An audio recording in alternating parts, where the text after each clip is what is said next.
तमिळनाडूत एकेकाळी एमजीआर आणि त्यांच्यानंतर जयललिता यांच्या नेतृत्वात या राज्यात कायम ब्राह्मण वर्चस्ववादावर चर्चा आणि टीकाही व्हायची.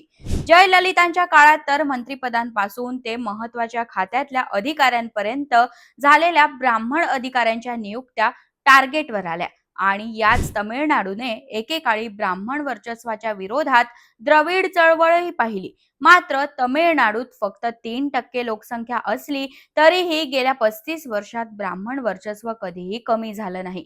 पण यावेळी पहिल्यांदाच 4 दशकात एकाही प्रमुख पक्षाने ब्राह्मण उमेदवाराला तिकीट दिलं नाही. एआयडीएमके या पक्षावर एकेकाळी जयललिता यांच्या रूपाने ब्राह्मण नेतृत्व होतं. पण यावेळची यादी पाहिली तर एआयडीएमके सोबतच मित्रपक्ष भाजपनेही एकाही ब्राह्मण उमेदवाराला तिकीट न दिल्याने तमिळनाडूतील ब्राह्मण समाज राजकारणातून हद्दपार करण्याचा हा डाव असल्याची टीका होते.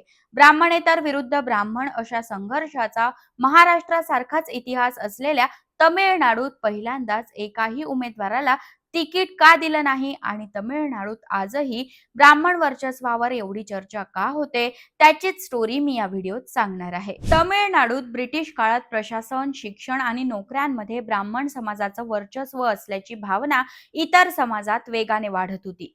या पार्श्वभूमीवर 1916 मध्ये जस्टिस पार्टीची स्थापना झाली आणि पुढे 1920 च्या दशकात इव्ही रामस्वामी पेरियार यांनी स्वाभिमान चळवळ सुरू करून या विचारांना अधिक धार दिली. या चळवळीचा मुख्य उद्देश सामाजिक समता प्रस्थापित करणं, जाती व्यवस्थेला विरोध आणि ब्राह्मण वर्चस्वाला आव्हान हा होता. पेरियार यांनी तर्कवाद, स्त्री पुरुष समानता आणि धर्मनिरपेक्षता यांचा पुरस्कार केला.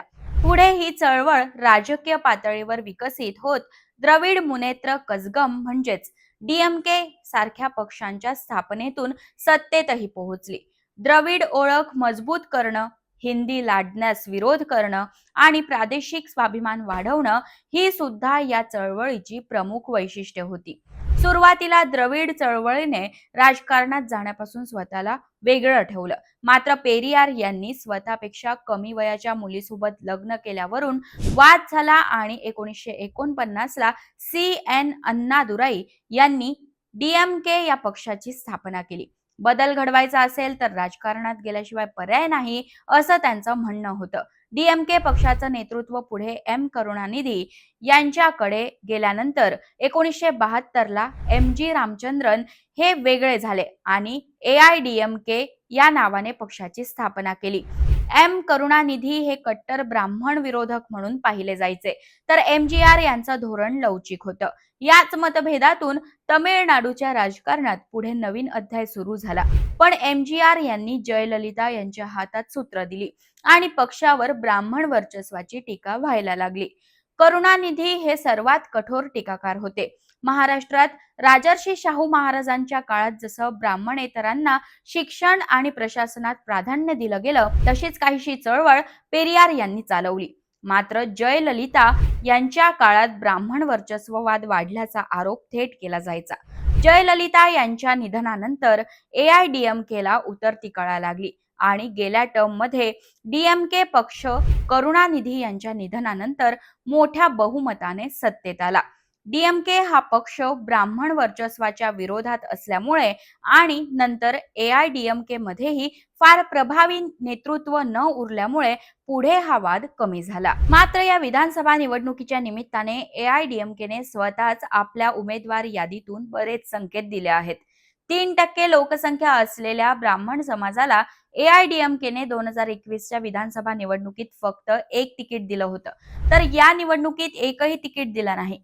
एआयडीएमकेचा मित्रपक्ष असलेल्या भाजपला या निवडणुकीत 27 जागा वाट्याला आल्या आहेत, पण भाजपनेही एकाही ब्राह्मण उमेदवाराला तिकीट दिलं नाही.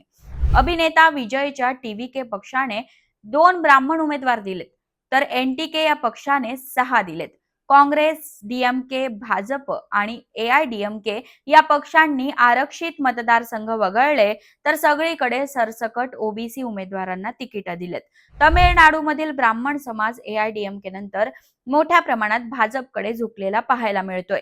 मात्र भाजपनेही तिथे ब्राह्मण समाजाची निराशाच केली. तमिळनाडूमधील राजकीय जाणकार असं सांगतात की एमजीआर आणि जयललिता यांनी नेहमी ब्राह्मण उमेदवारांना प्राधान्य दिलं होतं आणि त्याचा फायदाही त्यांना झाला. मात्र जयललिता यांच्या निधनानंतर भाजपकडे ब्राह्मण मतदार वळलाय आणि आता एआयडीएमकेला ब्राह्मण मतांची गरज उरलेली नाही.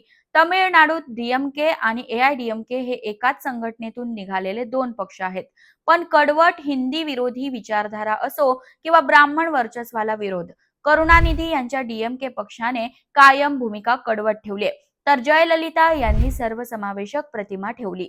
करुणानिधी यांच्यानंतर स्टॅलिन यांच्याकडे डीएमकेचं नेतृत्व आहे आणि गेल्या 5 वर्षात ओबीसींच्या बाजूचं सरकार अशी त्यांची प्रतिमा झाली आहे. करुणानिधी यांनी कायम ओबीसींच्या बाजूचा पक्ष अशी प्रतिमा ठेवली, ज्याचा त्यांना फायदाही झाला. दक्षिणेतलं राजकारण नेहमीच प्रसिद्ध चेहऱ्यांसाठी ओळखलं जातं, ज्यात एमजीआर यांच्यापासून ते जयललिता आणि आताच्या काळात आलेले अभिनेता विजय, कमल हसन यांचाही समावेश आहे.